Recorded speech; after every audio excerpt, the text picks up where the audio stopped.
I guess I was just curious as a child, so almost any kind of knowledge that I got from anywhere kind of in many ways excited me, and I would just ask a lot of questions.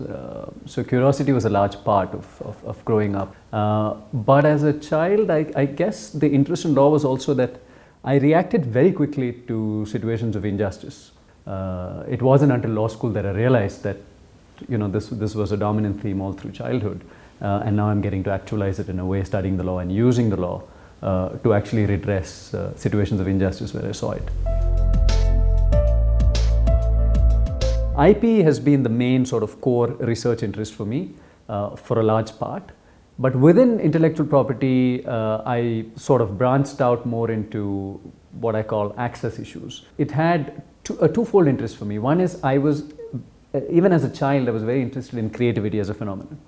Right? And intellectual property rights is really how do you harness the creativity of society to generate more innovation, more creative products. How do you make it a better knowledge economy?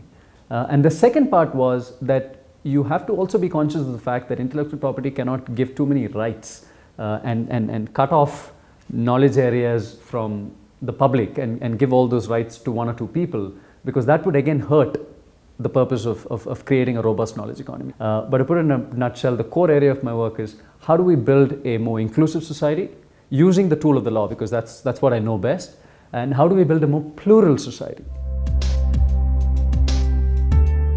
So the idea is to get law down to the masses, to democratize law, to promote access to law. And I think that was a strong part of why I started Spicy IP as an open, transparent blog, to put out all this information and also to force the Indian government and Indian institutions to actually release public data around intellectual property. Because we told them, look, intellectual property is, you're giving a monopoly, a near monopoly in the hands of people, and the least you should do is put all that data out so that the public benefits. But if you put it online, everyone can see it. I can see the latest technology, I can read it, I can benefit from it. And so we said, we need this. And so the blog was a forum to promote all of that. India is at a nascent stage still.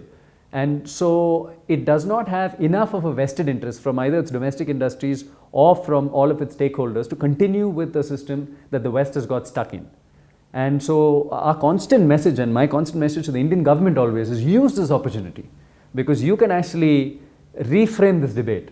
You can actually rewrite the rules of the game. You don't need to walk into this global script that's been crafted for you. When you've got a messed up system, the least you should do is just experiment with alternatives and see which one works best. And I think India has that opportunity. So in pharmaceutical patents, India hiked up patent standards, which was great, right? And it refused to toe the line of the West, and it still continues to refuse to toe the line. And the US continues to put pressure so that India changes its regime, saying that, everyone's going this way, India's going the other way.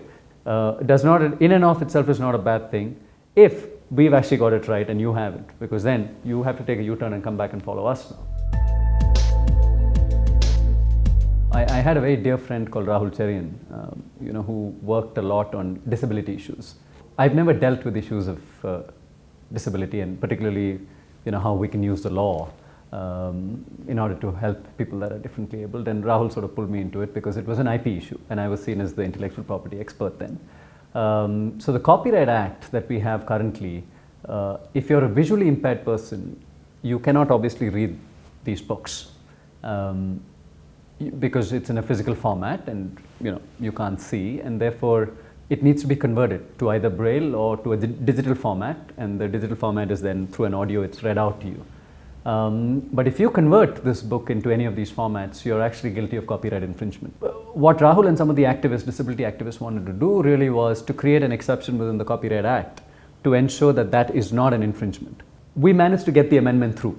In 2012, the government actually amended the act and brought in this clause that made it an exception for people to convert works into accessible formats for the disabled. And I think that was in many ways a real world impact. In fact, we documented the whole process, and in many ways it was a great eye opener for me. When you do the things you love, then you're ensuring that you don't work another single day. And the other is, I've also been fortunate in always having been in the company and the vicinity of people that are younger than me, with much more passion, with much more excitement. I mean, namely the students. Anytime my idealism fades a little bit, I think I get thrust into their company and it sort of comes back.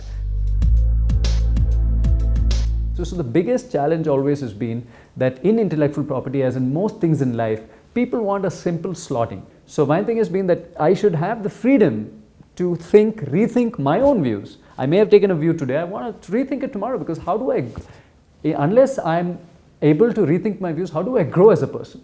So I think it requires a lot of courage really in many ways, and to take positions irrespective of who's going to get affected by it.